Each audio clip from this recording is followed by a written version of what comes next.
जो सत्य के रास्ते पर चलता है वह रास्ता एक ना एक दिन भगवान के द्वार तक हमें और आपको पहुंचा ही देता है। सत्य का रास्ता ही ईश्वर तक जाता है, दूसरा कोई रास्ता नहीं है। आप झूठ लाख बोल दो, लेकिन झूठ बोलने से ना आपको ही शांति मिलेगी, ना तो आपको ये लोक बनेगा ना परलोक बनेगा। सत्य बोल के हार जाना अच्छा है, पर झूठ बोल के जीत जाना अच्छा नहीं है। झूठ बोल के जीत जाने से अच्छा है सच बोल के हार जाइए। कम से कम आप सत्य के साथ तो रहेंगे। जीवन में झूठ का साथ नहीं देना चाहिए। हमें किसका साथ देना है मेरी माँ? सत्य का। अच्छा, आप में से कितने लोग हैं जो सत्य बोलते हैं? कभी झूठ ना बोला करो। कभी साल में एक बार, 2 साल में एक बार, 10 साल में एक बार झूठ बोल दिया तो माफ है। माफ तो नहीं है पर कम मात्रा है, ठीक है। 1 लीटर दूध में यदि आपने 2 बूंद पानी मिला दिया तो कोई फर्क नहीं पड़ता। 1 लीटर दूध में 2 बूंद पानी मिला दिया कोई फर्क पड़ेगा, पर 1 लीटर दूध में 1 लीटर ही पानी मिला दिया तो फर्क पड़ेगा। जीवन में 2-4 बार झूठ बोल दिया तो कोई फर्क नहीं पड़ता। छोटा सा पाप है, नष्ट हो जाएगा तुम्हारे पुण्य से, पर पाप ही पाप है तो दंड ज्यादा होगा। इसलिए झूठ की मात्रा कम कर दीजिए। असत्य की, एक सज्जन बोले महाराज जी हम सच बोलेंगे तो हमारा बिजनेस ही नहीं चलेगा, हमारा व्यापार ही नहीं चलेगा, हमारी दुकान ही नहीं चलेगी। हमने कहा भाई जब झूठ बोलने से तेरी दुकान इतनी चलती है तो सोच तू सत्य का सहारा लेगा तो और कितनी दुकान चलेगी तेरी। यदि झूठ तुझे इतना आगे ले गया तो सोच सच तुझे कितना आगे ले जाएगा। पर विडंबना तो यह है, लोगों को झूठ पर तो भरोसा है पर सत्य पे भरोसा नहीं। और मैं आपसे एक निवेदन करूंगा कि जीवन में सत्य ही आपको आगे ले जाएगा। यदि झूठ की इमारत आपने बना रखी है तो झूठ की इमारत बहुत जल्दी धराशायी हो जाती है, क्योंकि वह मजबूत नहीं होती। सत्य की नींव बड़ी मजबूत होती है मेरी माँ। सत्य के रास्ते पर चलोगे तो सदियां गुजर जाएंगी, समाज तुम्हें पूजना बंद नहीं करेगा। यदि झूठ के रास्ते पर चलोगे, रावण झूठ के रास्ते पर चलता था, राम जी सत्य के रास्ते पर चलते थे। सत्य के रास्ते पर चलते थे तो लोग मंदिर बना के पूजते हैं, और झूठ के रास्ते पर रावण चलता था तो गली गली पुतले जलाए जाते हैं। यह है झूठ का परिणाम। तुम बोलोगे झूठ, परिणाम क्या होगा? वर्तमान को ना देखो, इस वर्तमान में किए गए कर्म का परिणाम क्या होगा उस पर तो दृष्टि डालो। जो आज है, जो तुम आज अच्छा या बुरा कर रहे हो, इसका भविष्य क्या है, कल क्या होना है इसका, उस पर दृष्टि डालना जरूरी है। भविष्य को देखना भी जरूरी है। हाँ, कहां देखना चाहिए भविष्य को? रावण ने यदि ये सोचा होता कि मेरे जैसा पंडित, मेरे जैसा ज्ञानी, यदि मेरे जैसा ज्ञानी सीता को चुराएगा तो समाज में संदेश क्या जाएगा, मैसेज क्या जाएगा। रावण ने यदि इस बात पे थोड़ा सा विचार किया होता तो शायद रावण ये गलती ना करता, शायद रावण के पुतले ना जलाए जाते। आप कोई भी काम करने के पहले एक बार आने वाले भविष्य को जरूर झांक कर देखिएगा। कहीं लोग आपको आने वाले भविष्य में गालियां तो नहीं देंगे। ओसामा नाम का एक व्यक्ति था जो मारा गया, लादेन। उसने कितना अपराध किया, कितने निर्दोष लोगों को मारा। क्या हुआ? आज तक लोग उसे गालियां देते हैं, आज तक उसके नाम पर किसी ने आंसू नहीं बहाए होंगे। देखो, मरना तो सबको है मेरी माँ, आपको भी मरना है, मुझे भी मरना है। अब निर्णय ये करना है कि झूठ बोल के मरना है कि सत्य बोल के मरना है, रावण बन के मरना है कि राम बन के जाना है, ये आपका निर्णय है। आप देख लीजिए। इसलिए गलत मार्ग ना अपनाइएगा, वह आपके लिए बहुत हानिकारक है। अच्छा तो लगता है, खुजली जब होती है खुजलाने में बड़ा अच्छा लगता है, बहुत अच्छा लगता है, लेकिन जो उसकी जलन होती है ना खुजलाने के बाद, वो बड़ी दर्दनाक होती है। ऐसे झूठ भी खुजली की तरह, झूठ बोलने बड़ा मजा आता, हाँ बड़ा मजा आ गया, बहुत पैसे मिल गए, बहुत कमा लिया, बहुत बड़े आदमी बन गए, लेकिन उसका जो रिएक्शन होगा, जो उसकी जलन होगी, असहनीय वेदना होगी, असहनीय दर्द होगा। इसलिए जीवन में कभी भी गलत रास्ते पर ना चलना। बच्चों को यही सिखाओ बचपन से, बेटा नमक रोटी खा लेना पर सत्य की ही रोटियां खाना। झूठ के हलवा पूड़ी से अच्छा है सत्य की नमक रोटी खाएं। वह सत्य की नमक रोटी ना जल्दी हजम हो जाती है, चूरन नहीं खाना पड़ता। और पाप की रोटियां खाने के बाद चूरन खाओ तो भी हजम नहीं होती, पेट गुड़गुड़ गुड़गुड़ करता रहता। ना तो रात को नींद आएगी, ना तो चैन मिलेगा। आप आलीशान बंगला बनवा लीजिएगा, झूठ बोल करके, पाप करके रह लीजिए उस बंगले में, शांति नहीं मिलेगी। रावण सोने की लंका में रहता था, शांति नहीं मिली। जबकि रावण जिस लंका में रहता था वह लंका किसने बनवाई थी आपको पता है? वह लंका भगवान शंकर ने बनवाई थी। किसके लिए बनवाई थी? अपने लिए। पार्वती ने कहा कि पहाड़ में रहते रहते बहुत दिन हो गए, थोड़ा सा सबने घर बनवा लिया, हाँ सब सेटल हो गए, थोड़ा आप भी घर पर बनवा लीजिए, हम लोग भी वहाँ थोड़ा अच्छे से रहें, परिवार की तरह लगे कि हाँ हम लोग भी अच्छे से रहते हैं, यहाँ पहाड़ में पड़े रहते हो। शंकर जी ने कहा पार्वती की इच्छा है तो एक बढ़िया सा घर बनवाते हैं। ओ शंकर जी ने कृपा की और सोने की लंका बनवा दी शंकर जी ने। और गृह प्रवेश, अब घर बनाया तो गृह प्रवेश के लिए पंडित जी, तो शंकर जी बोले इस समय बढ़िया पंडित जी रावण ही हैं। रावण को बुलाया, आओ पंडित जी जरा गृह प्रवेश कराओ। तो रावण ने गृह प्रवेश कराया। शंकर जी ने कहा बताओ दक्षिणा में क्या चाहिए? लंका। रावण बोला ये लंका बड़ी अच्छी जो आपका घर है, आप क्या करेंगे, आप तो अवगढ़दानी है, आप जहां रहते थे वहीं रहिए, ये हमें दे दीजिए। पार्वती ने बोला हे भगवान कैसा पंडित है, गृह प्रवेश में घर ही मांग लिया। तो माता पार्वती, शंकर जी बोले अब तो दे दिया हमने। पार्वती से कहा चलो वहीं जहां थे। पार्वती जी ने श्राप दे दिया, मूर्ख इतना लालची है तू, जा दूसरों के घर में कब्जा करता है, रहेगा जरूर इस लंका में पर तुझे शांति नहीं मिलेगी। जिस दिन से रावण लंका में शिफ्ट हुआ अपना सामान लेकर, उस दिन से रावण उस लंका में सुखी नहीं रहा। आपको क्या लगता है दूसरों की संपत्ति हड़प लेने से सुख मिल जाएगा? आजकल तो छोटा भाई बड़े भाई की हड़प लेता है, बड़ा भाई छोटे भाई की संपत्ति हड़प लेता है, आज तो भाई भी हड़प लेता है। अच्छा आप लोगों को क्या लगता है दूसरों की हड़प लेंगे तो मजा आ जाएगा, बड़े आदमी हो जाएंगे, इज्जत बढ़ जाएगी? क्यों ये नहीं सोचते कि तुमको ईश्वर हर पल देख रहे हैं? परमात्मा की दृष्टि से कोई नहीं बचा, लाख आंख से देख रहा है तुझे देखने वाला। सच की खेती कर ले चतुर नर, समय गुजरता जाता, मेरे मालिक की दुकान में सब लोगों का खाता, सबका हिसाब किताब खाता वही वहां है। तुमने कितना अच्छा और कितना बुरा किया है, इसलिए बुरा ना करना, किसी के साथ, भाई के साथ भी ना करना, जमाने के साथ भी, दुश्मन के साथ भी बुरा ना करना, ईमानदारी से। हमारे यहाँ तो दुश्मनी भी ईमानदारी से निभाई जाती है, छाती पे वार तो करना, पीठ पे प्रहार ना करना। हमारे यहाँ दुश्मनी भी ईमानदारी से निभाई जाती है, नहीं हाँ या ना? बोलो हाँ या ना? हमारे यहाँ दुश्मनी भी ईमानदारी से निभाई जाती है, दुश्मनी में भी सत्यता होती है। हमारे यहाँ लोग कहते हैं दुश्मन के पीठ पर वार नहीं करना है, छाती पे सामने से बता के कि मैं आ रहा हूं। पाप तो यहां भी है यदि पीठ पर वार कर दिया। इसलिए मनुष्य का धर्म है परोपकार करना, सत्य बोलना, इस रास्ते से कभी हिलिएगा मत।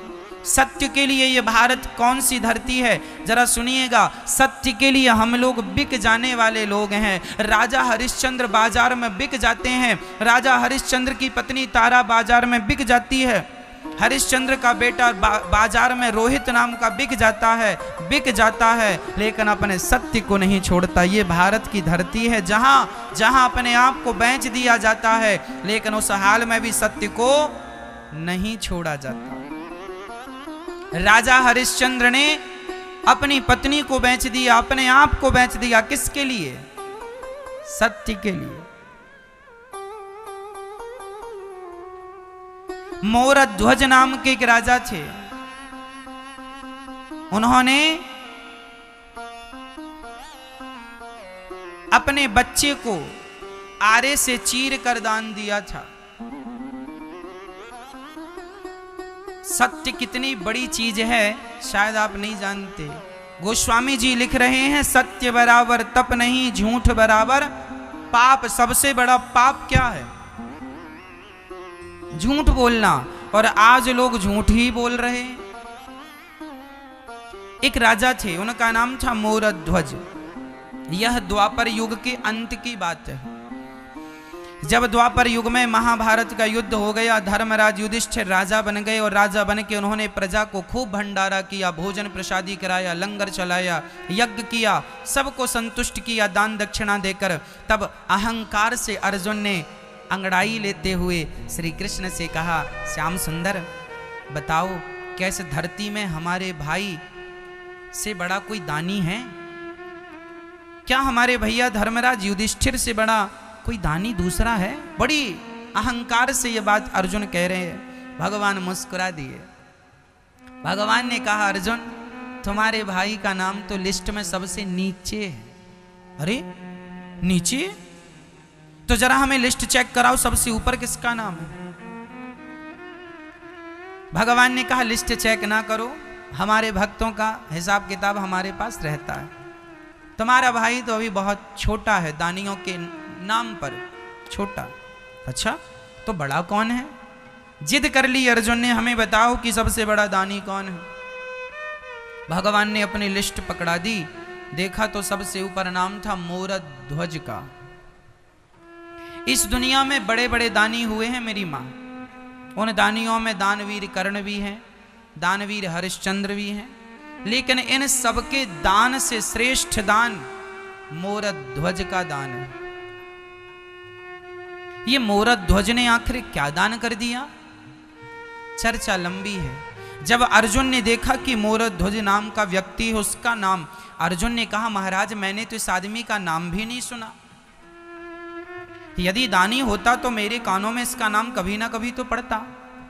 भगवान बोले, ये दानी जरा गुप्त में रहता है, छिपा करके देता है, इसे जान पाना संभव नहीं। अर्जुन बोले, मैं परीक्षा लेकर देखूंगा कि सच्ची दानी है कि आप पक्ष ले रहे हैं भक्त का। भगवान बोले, देखो मुझे तो उस पर कोई संदेह नहीं है, सच्चा दानी है। तुम्हें फिर भी संदेह है, चलो परीक्षा ले लो। अर्जुन, कृष्ण और यमराज, यमराज जी को बुलाया गया। अर्जुन और कृष्ण ने ब्राह्मण का रूप बनाया, यमराज को शेर का रूप बना दिया। शेर बन गए, बूढ़ा सा शेर बन गए यमराज जी। अर्जुन और श्री कृष्ण पंडित जी बन के गए। भिक्षाम देही, भिक्षाम देही, मोरध्वज के दरवाजे में जाकर भिक्षा जब भिक्षा मांगी, मोरध्वज निकल के आए। ब्राह्मण देवता आए हैं, देखो घर में ब्राह्मण आए तो बड़ा सम्मान किया करो, बड़ा आदर किया करो, ना जाने किस रूप में नारायण मिल जाए, है ना। सम्मान किया मोरध्वज ने, चरणों को पखारा, चरणों को धोए, चरणों को धोकर बिठाया, आरती उतारी, पूजा की। और मोरध्वज ने कहा, महाराज ये बताइए आपका आगमन क्यों हुआ है? मैं आपकी क्या मदद करूं, क्या सेवा करूं, बताइए। ब्राह्मणों ने कहा, राजन आज हमने सुना है तुम बहुत बड़े दानी हो। अच्छा, मोरध्वज का नियम था कि पहले जब तक किसी को दे नहीं देते थे तब तक वह अन्न भी ग्रहण, जल भी ग्रहण नहीं करते थे। दान देकर ही वह कुछ खाते और पीते थे। आज ब्राह्मण आए हैं, क्या देना चाहिए? जो आप मांग लेंगे सो दे देंगे। अच्छा तो फिर एक काम कीजिए ना। ब्राह्मणों ने कहा, यदि देना हो तो हाथ में जल लेकर संकल्प लो। ऐसा तो नहीं कि हम मांगे और आप मुकुर जाओ, इसलिए पहले संकल्प। अच्छा, मोरध्वज ने कहा, जो मैं कह देता हूं वह करता हूं, प्राण जाए पर वचन न जाए। आपको फिर भी यकीन नहीं है तो एक काम कीजिए, ये रहा संकल्प। हाथ में जल लेकर के संकल्प कर दिया, जो आप कहेंगे मैं दूंगा। संकल्प छूट गया। अब ब्राह्मणों ने कहा, मोरध्वज आपने संकल्प दे दिया है, जो मांगूंगा दोगे। मोरध्वज ने कहा, मेरा शीश मांग लोगे, शीश दे दूंगा, राज्य मांग लोगे, राज्य दे दूंगा, जो मांगो दे दूंगा। ब्राह्मणों ने कहा, ना तेरा शीश चाहिए, ना तेरा राज्य चाहिए, फिर क्या चाहिए? कह दिया ब्राह्मणों ने, महाराज मेरा शेर बाहर खड़ा है, महीने भर से भूखा है, बूढ़ा हो गया है, दांत गिर गए हैं, कुछ खा नहीं पा रहा है, उसके लिए जरा से मांस की व्यवस्था कर दीजिए, मांस दे दीजिए। मोरध्वज ने कहा, बस इतनी सी बात? अरे मांस चाहिए, मैं अपना मांस देता हूं, आपका शेर कितना खाएगा? देखो, मांस, राजा में आपका मांस नहीं ले सकता, आपका मांस जरा कड़ा हो चुका है, बूढ़ा शरीर है आपका। मैंने सुना है आपका एक छोटा सा बच्चा है। अच्छा, मोरध्वज का एक ही बेटा था, नाम था ताम्रध्वज। अभी केवल 6 साल की आयु थी, 5 से 6 साल का बालक था, छोटा सा था। बहुत पूजा पाठ करने के बाद, बहुत प्रार्थनाएं करने के बाद विधाता ने यह बेटा दिया था। ब्राह्मण कह रहे हैं कि आप अपने बेटे का मांस हमारे शेर को डालो, शेर बूढ़ा हो गया है, दांत टूट गए हैं, तो वह कड़ा मांस नहीं खाता, बच्चों का मांस जरा कोमल होता है, तो बच्चे का मांस दीजिए। पर शर्त एक और है। क्या शर्त है? बोले, हमारे शेर के दांत नहीं है, तो वह मांस फाड़ नहीं सकता, तो आपको ही अपने बच्चे के टुकड़े टुकड़े करने होंगे, आपको बच्चे को फाड़ कर देना होगा, क्योंकि वो तो फाड़ नहीं सकता, उसके तो दांत टूटे हैं। अब तो मोरध्वज के पांव के नीचे से जमीन खिसक गई, परंतु वचन दिया था। मोरध्वज के सामने सबसे बड़ा संकट यह था कि यदि मैं बेटे को जबरदस्ती पकड़कर मार डालता हूं तो बाल हत्या लगेगी, किसी को भी मारना हत्या है।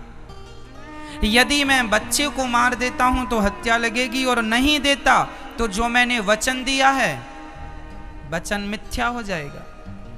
धर्म संकट में पड़ गए मोरध्वज। तभी उनका वह नन्हा सा बालक 5 वर्ष का दौड़ा दौड़ा आया, पिताजी मैंने सब सुन लिया, आप यही सोच रहे हैं ना कि मेरी मर्जी है या नहीं? पिताजी ये लो मैं खड़ा हो गया। अरे वह पुत्र कैसा जो अपने पिता के धर्म को ना बचाए। यदि मेरे द्वारा आपका धर्म बचता है, पुत्र के द्वारा पिता का धर्म बचता है, तो यही पुत्र का धर्म है कि वह पिता का धर्म बचाए, इसीलिए उसका जन्म होता है। मैं आपके धर्म की रक्षा के लिए मैं अपने प्राणों का बलिदान दे सकता हूं पिताजी, आपका वचन मिथ्या ना हो। यदि आज आपका वचन टूट गया तो आपका धर्म चला जाएगा, और बेटे के रहते बाप का धर्म चला गया तो बेटे का होना व्यर्थ है। अरे पिता के धर्म की रक्षा पुत्र ना करेगा तो कौन करेगा? बेटा खड़ा हो गया, आरे की व्यवस्था की गई। जब रानी को पता चला मोरध्वज की पत्नी को कि बच्चे को आरे से चीरना है, आरा जो लकड़ी को चीरता है आरा, ताम्रध्वज खड़ा है, एक तरफ रानी एक तरफ राजा। रानी के तो हाथ कांप रहे हैं, कौन सी मां होगी जो अपने बच्चे के शरीर में आरा चलाएगी? मां थर थर कांपने लगी, रोने लगी, बच्चे को हृदय से लगा लिया, चूमने लगी, गालों को माथे को चूम कर हृदय से लगा लिया। बेटा ये क्या हो रहा है? तब ब्राह्मणों ने कहा, देखो देवी समय कम है, शेर भूखा है, जल्दी से आरा चलाओ, यदि तुम अब आंसू बहाओगी तो हम यहां से चले जाएंगे, और हम चले गए तो इनका दिया हुआ वचन मिथ्या हो जाएगा।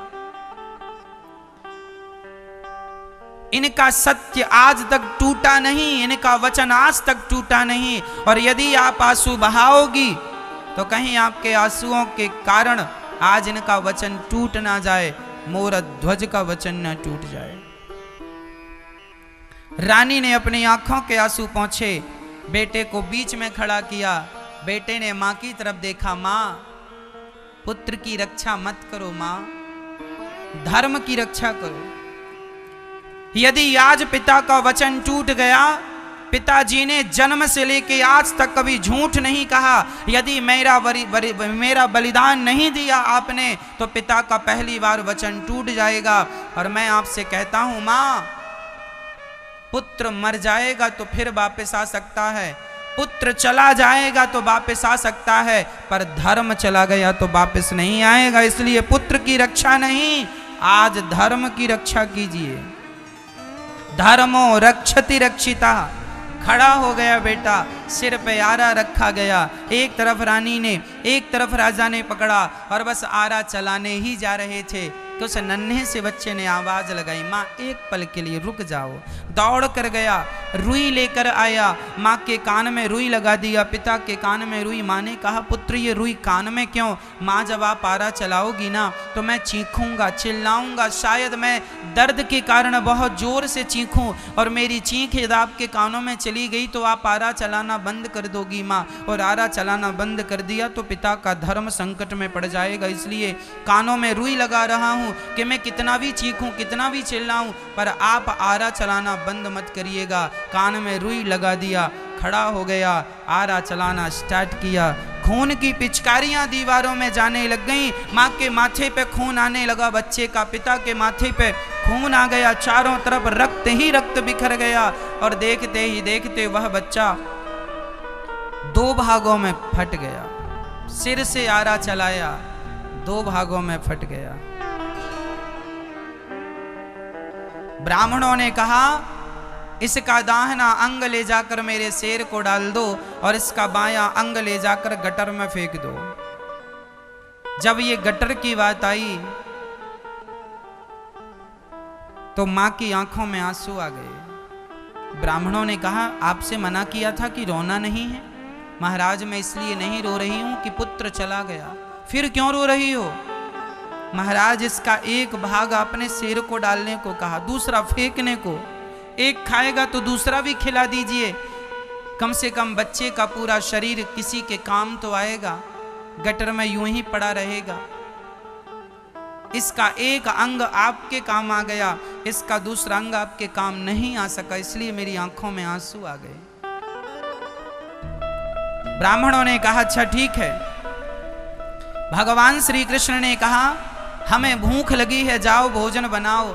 राजा रानी ने स्नान किया और उसी हाल में भोजन बनाया। अब देखिए जरा, ये भारत की सच्ची घटना, घटी हुई घटना है। जैसे गुरु गोविंद साहब के 2 बच्चों को दीवार में चुनवा दिया गया था, ये केवल कहानी नहीं है, ये इतिहास की सच्ची घटना है। उसी प्रकार ये भी सच्ची घटना है। ये केवल कल्पना नहीं है, कहानियां नहीं है, ये घटी हुई घटनाएं हैं। श्री भगवान ने कहा भोजन कराओ, दोनों ने भोजन बनाया और जब थाली सामने आई भोजन, जब भगवान ने ग्रहण करना शुरू किया, रोटी तोड़ी और वापस रख दी। राजन, हम आपके घर भोजन नहीं करेंगे। क्यों महाराज? आप हत्यारे हैं और हत्यारों के घर हम भोजन नहीं करते। हत्यारे? हमने कौन सी हत्या की? अभी अभी आपने बच्चे को मारा है, मेरे आंखों के सामने सिर पर आरा चलाया। महाराज वो तो आपने कहा था, हमने कहा था तो बच्चे को मार डालोगे? महाराज सत्य के लिए। अरे अच्छा, अपने सत्य के लिए बच्चे की जान ले ली? तुम हत्यारे हो, कुछ भी कहो, हम तुम्हारे घर भोजन नहीं करेंगे, जा रहे हैं। और ब्राह्मण जब जाने लगे, मोर ध्वज रोने लगे। पहली बार मेरे द्वार से कोई ब्राह्मण भूखा जा रहा है, पहली बार मेरे दरवाजे से कोई ब्राह्मण नाराज होकर जा रहा है। महाराज, आपके दरवाजे से जब कोई भूखा चला जाता है तो वह भूखा व्यक्ति आपका सारा पुण्य अपने साथ ले चला जाता है, लेकर चला जाता है। कोशिश कीजिएगा कि आपके दरवाजे से कोई भूखा ना जाए। यही हम गृहस्थ लोगों का परम धर्म है, अतिथि देवो भव।